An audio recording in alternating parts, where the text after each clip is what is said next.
कि रेगुलर लगभग सभी शिफ्टों में पूछा गया है। वीवीआई मेरे बहादुर 12, ध्यान दीजिएगा, 12,389 गुना 63, गुना नहीं है, एक्स है। 12,389 यहाँ पे एक्स, फिर है 63 का। हाँ, अब ये जो कट रहा है ये कितना से, 72 से विभाजित है, 72 से विभाज्य है। अब 72 से विभाज्य है कि मतलब आप समझते हैं कि 8 से भी विभाज्य होगा, 9 से भी विभाज्य होगा, वही 72 से विभाज्य हो सकता है। अब आपको विभाजता का नियम जानना है, उसके बाद हम लोग निकालेंगे एक्स वाई का मान, फिर यहाँ पे पुट करेंगे। तो जरा ध्यान दीजिए मेरे शेर बहादुर, आप एक चीज और, ऑप्शन से भी आप निकाल सकते हो। 2 3 4 5 कुछ भी आप रख के चेक कर लीजिए, तो मुश्किल हो जाता है हम सभी का कोई और आना। ऐसे 7 कॉमन लेंगे तो ये दोनों जोड़ के 7 आएगा, तो 7 आने की संभावना ज्यादा है। क्योंकि मान लीजिए इसको जोड़ के कुछ और भी आ गया तो इस 7 निकल ही नहीं पाएगा रूट से। आई सारा का सारा ऑप्शन दिया हुआ है पूरा का पूरा, इसलिए मेरे शेर बहादुर हम लोग 7 आंसर मार सकते। खैर कोई बात नहीं, हमें यह चेक करना है कि एक्स वाई कैसे निकलेगा। तो विभाजता का नियम कहता है, सबसे पहले 8 से विभाजता का नियम कहता है कि वैसी संख्या जिसका अंतिम 3 अंक 8 से कट गया वो पूरा संख्या, मेरे शेर बहादुर, वैसी संख्या जो निश्चित रूप से अंतिम 3 अंक 8 से कट गया, पूरा संख्या 8 से कटेगा। तो देखिए 8 से भाग देते हैं, 8 9 72, 6 बच गया। तो 6 पर अब कितना रहे ताकि 8 से कट जाए, तो 6 पर 4 रहे, यानी बाई का मान 4 हो। ये कंफर्म हो गया कि बाई 4 होना चाहिए। अब 9 से विभाजता का नियम क्या कहता है, तो कहता है वैसी संख्या जिसके अंकों का योग 9 से कट। देखिए 1 3 4, 4 और 9, 1 3 4, 4 और 9 13, 13 6 19, 19 और 7 26, 26 और 4 30। ओ ऐसे जोड़ रहे हैं, पूरे का ना जोड़ेंगे क्योंकि हम लोग का 9 से कट रहा है, 11 से भले कट रहा है, जो अल्टरनेट जोड़ेंगे पूरे को जोड़िए। 1 2 3 और 3 6, क्योंकि 9 से विभाजता का नियम है जिसके अंकों का योग 9 से कट जाए वो पूरा 9 से।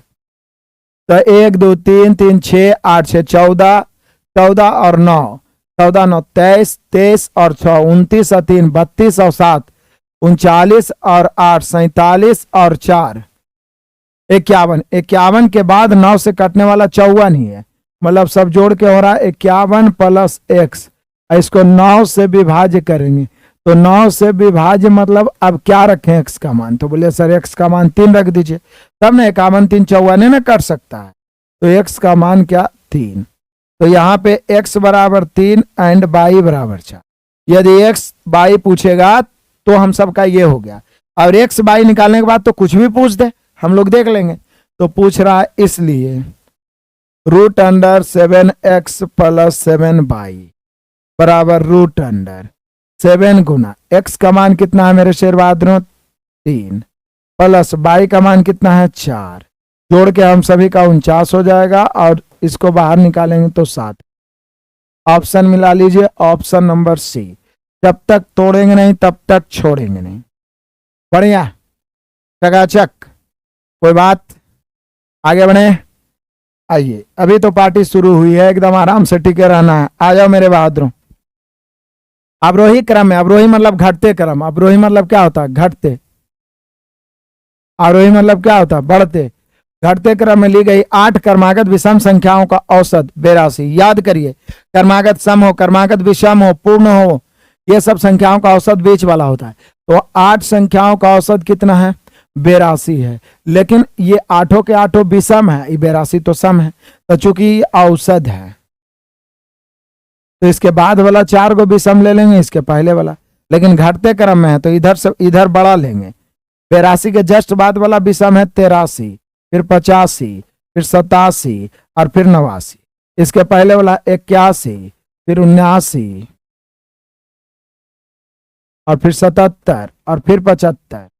कितना, 75। अब हमें 8 को सिर्फ विषम चाहिए, इससे कोई मतलब नहीं है, इसका सिर्फ इस्तेमाल किए, अपना काम बनता तो भाड़ में जाए जनता। बस अब हम लोग का काम हो गया कि 8 क्रमागत विषम निकल गया। घटते क्रम में देखिए, अब रोही क्रम में इधर बड़ा उधर छोटा, तो अब पूछ रहा है मेरे बहादुरों क्या कि तो प्रथम चार का औसत क्या होगा, इसका पूछ रहा है कि ई चारों का औसत क्या होगा। तो इसका औसत निकालना है। तो औसत बीच वाला तो पता नहीं, तो या तो बीच वाला 2 को जोड़ के 2 से भाग, या प्रथम प्लस अंतिम बटा 2। काहे कि 4 गुण बीच वाला तो पता लगा नहीं सकते हैं। तो ऐसा स्थिति में प्रथम प्लस अंतिम बटा 2 भी होता है। 89 प्लस 83 बटा 2। अब 9 3 12 2 बचा 1 8 8 16 1 17 172 बटा 2। 8 दूनी 16 6 दूनी 12। हम सभी का आंसर आ गया 86। जब तक तोड़ेंगे नहीं तब तक छोड़ेंगे नहीं। देख लो सारे बच्चे। तो यहां पे आपको ध्यान देना है कि पहली बार तो घटते क्रम में बोला है, तो बड़ा वाला को इधर लिखेंगे। इस यही बोल रहा है कि प्रथम 4 संख्याओं का औसत, तो यही वाला है। तो ये चीज ध्यान देना होगा, नहीं तो फंसोगे, जबरदस्त फंसोगे। चलो आगे बढ़ते हैं मेरे बहादुरों, बढ़े चलो तूफानी अंदाज में। आ जाओ क्वेश्चन नंबर यहां पे 7। ये बड़ा मजेदार क्वेश्चन है, सबसे VVI क्वेश्चन इस सेट का ये है। लेकिन देखिए इसको हम लोग कैसे लॉलीपॉप बनाते हैं, बाई रेशियो। लॉलीपॉप बनाते हैं बाई रेशियो। अमन स्थान ए से स्थान बी तक 75 किलोमीटर प्रति घंटे की औसत चाल से गया। देखिए मान लीजिए यह स्थान ए है, यह स्थान बी है। कितना की चाल से गया? 75 किलोमीटर प्रति घंटे। यह औसत चाल दिया हुआ है, समग्र दूरी का औसत चाल दिया हुआ है कितना? 75 किलोमीटर प्रति घंटे। उसने दूरी के पहले 60% भाग को, भाग की यात्रा, कुल यात्रा में लगने वाले समय के 8/15 भाग में पूर्ण की, और शेष दूरी को उसने x किलोमीटर प्रति घंटे। तो x का मान क्या है? मतलब दूसरा चाल पूछ रहा। पहले तो पूरा का चाल दिया 75। उसके बाद देखिए समय के बारे में क्या बोल रहा है। समय के बारे में बोल रहा है कि पूरी यात्रा में लगने वाले समय का 8/15 भाग में पूर्ण किया। 60% भाग है जो 8/15 समय में पूर्ण किया, और टोटल समय 15। कुल समय का, तो कुल समय में का लग गया, तो कुल समय 15। और पहला समय जो पहला 60% है, पहला 60%, मतलब कुल दूरी तय किया 15 में, पहला 60% 8 में, तो शेष 40% न बचेगा, शेष 40% दूरी बचेगा। ये कितना? 7 में। पहले आप समझिएगा, एकदम बड़ा बारीकी से समझिएगा, बहुत मजेदार क्वेश्चन है।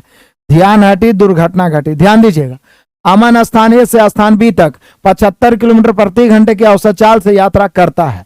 बी तक पहुंचने के लिए उसने दूरी के पहले 60% भाग की यात्रा, कुल यात्रा में लगने वाले समय के 8/15 भाग में पूर्ण की। मतलब कुल समय 15, जिसमें 8 समय लगा कितना? पूरा समय का 60% दूरी तय करने में। तब बचा 40%, उसको 7 समय में क्या होगा, क्योंकि कुल मिला के समय होना चाहिए 8। तो बोल रहा है वही कि जो शेष जो दूरी है, मतलब यहां जो x की चाल से तय किया है, तो इसका चाल निकालना है, शेष वाला का चाल निकालना है। तो बोले सर सिंपल वाली बात, हमें निकालना है कि ये वाला, मतलब इसका चाल क्या है। चाल बराबर क्या होता है? शेष का चाल यहां पे मान लिया दिया हुआ है x किलोमीटर प्रति।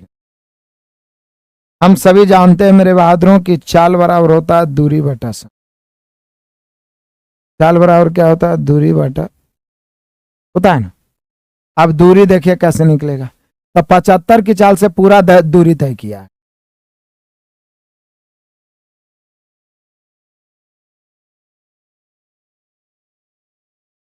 पचहत्तर की चाल से पूरा दूरी तय किया, तो कितना है? 75। तो 75 की चाल से कितना समय लगा पूरा दूरी तय करने में? 15। ये हो गया पूरा दूरी। लेकिन पूरा दूरी का नहीं निकालना है, हमें इस दूरी का 40% ही निकालना है। शेष दूरी तो 60% तो पहले तय कर लिया था, शेष दूरी तय करने में चलता शेष 40%। 40% को 2/5 भी हम लिख सकते, 40% को लिख सकते हैं 2/5। तो ये निकल गया दूरी, और कितना समय में? तो शेष समय 7 है ना बचेगा। बोले 7 कहां से लाए? कहता है कि 60% दूरी को, मतलब पहला जो 60% दूरी है, उसको कुल समय का 8/15 में तय कर लिया। तो कुल समय कितना? 15, जिसमें पहला 60% दूरी 8 समय में, तो दूसरा 7 समय। दूरी बराबर चाल गुना समय। चाल है पूरे औसत चाल का 75, समय है 15 टोटल, तो 75 गुना 15। पूरा दूरी नहीं करना है, 40% करना है क्योंकि 60% कर लिया, तो 40% 2/5। कितना समय में, तो 7 में, क्योंकि 8 समय तो पहले दूरी तय करने में तय कर। चलिए अब इसको काटिए।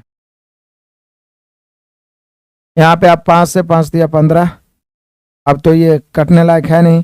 75 गुना 6, यहाँ पे बच जाएगा 75 गुना 6/7। 6×25 के 0 बचा 3, 6 से 42, 3 45 बटा। तो यहाँ पे लगभग निकटतम पूर्णांक में 7 से काटिएगा, 7×6 42। 7 से काटिएगा मेरे बहादुरों, तो 7×6 42। बचा कितना, बच गया 3, 3 पर 0, तो 7×4 28, 0.2 बचा 7×21। तो ये लगभग 64 किलोमीटर प्रति घंटा के। तो निकटतम पूर्णांक इसका 64 होगा। ऑप्शन मिला लीजिए, ऑप्शन नंबर बी 64 होगा, ऑप्शन नंबर बी। बहुत मजेदार क्वेश्चन। कुल दूरी कितना है पता नहीं है, लेकिन कुल समय का 8/15 लिया है, 60% दूरी तय। तो कुल समय 15, जिसमें 8 चला है, तो शेष 7 समय लेगा। तो अब समय चाल बराबर दूरी बड़ा समय।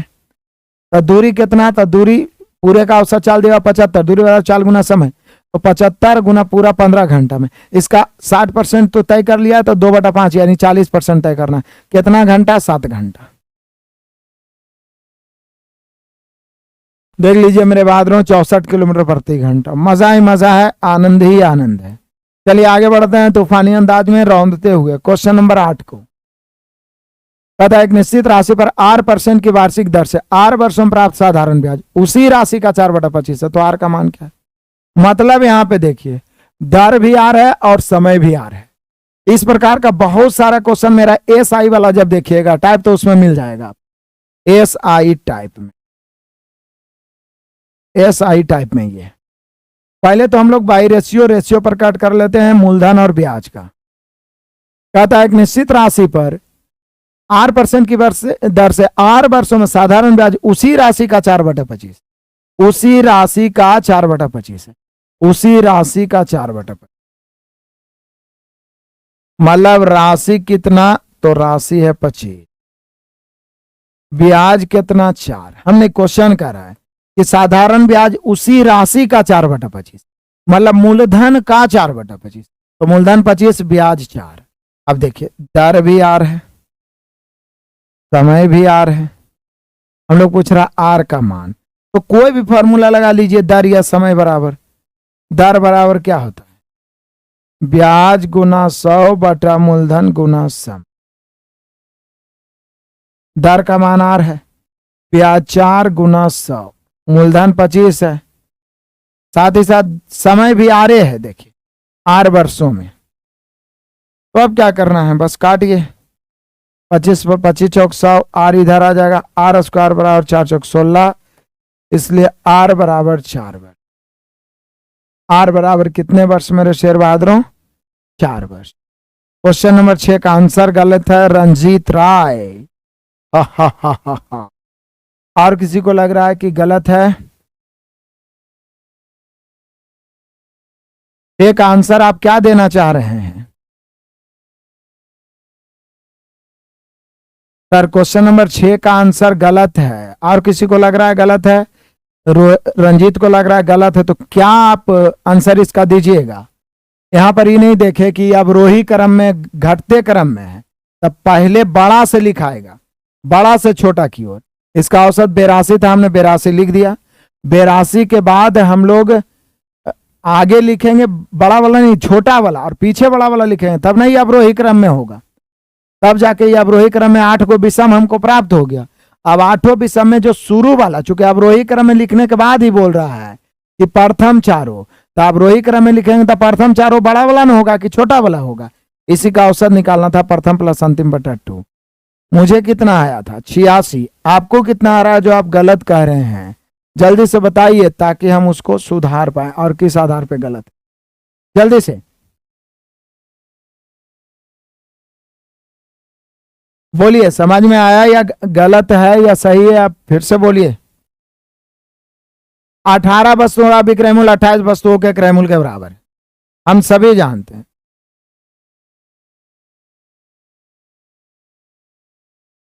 तुम लोग क्या देख रहा है, बकलोली क्यों कर रहे हो भाई? रंजीत है, अर्जुन है, जो भी है, तुमको समझा रहे हैं तो कुछ समझ में नहीं आ रहा है कि ऊपर क्या लिखा हुआ। तुम लोग अपना भी समय बर्बाद, क्या लिखा हो? अवरोही क्रम में ली गई 8 विषम क्रमागत का औसत 82, प्रथम 4 संख्याओं का औसत। यहां अवरोही क्रम में लिखा हुआ, आरोही रहेगा तब ना, इधर से 75 से शुरू करेंगे तो ये वाला प्रथम 4 को हो जाएगा। यहां अवरोही क्रम में लिखा हुआ यार, पता नहीं तुम लोग कहां सोया हुआ रहता है।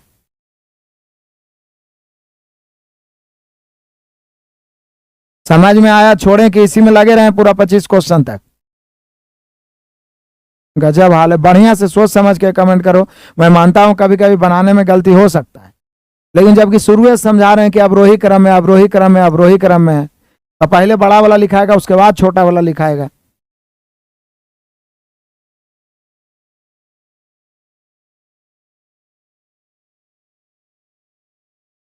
पॉइंट पे ध्यान दो कि आखिर सर उल्टा क्यों लिख रहे हैं। हमेशा सीधा लिखते हैं तो उल्टा क्यों लिख रहे हैं? कोई रीजन तो होगा। चलिए आगे बढ़ते हैं। 8 वस्तुओं का विक्रय मूल्य, 2 क्वेश्चन का समय बर्बाद कर दिया। गलती हो सकता है, लेकिन जब उल्टा लिखें तो पहले सोच समझ लो, उसके बाद कमेंट करो। 18 वस्तुओं का विक्रय मूल्य 28 वस्तुओं के क्रय मूल्य के बराबर है। 18 वस्तुओं के विक्रय मूल्य 28 वस्तुओं के क्रय मूल्य के बराबर है। तो ये तो सिंपल सा क्वेश्चन है, जितना वस्तु का क्रय मूल्य रहेगा विक्रय मूल्य की तरफ, विक्रय मूल्य रहेगा क्रय मूल्य की तरफ। तो 28 वस्तु का क्रय मूल्य है तो 28 बन गया विक्रय मूल्य, 18 वस्तु का विक्रय मूल्य है तो 18 बन गया क्रय मूल्य। काटते हैं, कट भी सकता है। 9 दूनी 18, 14 दूनी 28। अब देखिए लाभ प्रतिशत क्या होता है, लाभ बटा क्रय मूल्य गुना 100। तो कितना लाभ हो रहा है? 9 से 14 हो गया 5, बटा क्रय मूल्य कितना है 9 गुना 100। चलो कैलकुलेशन करो। ठीक है।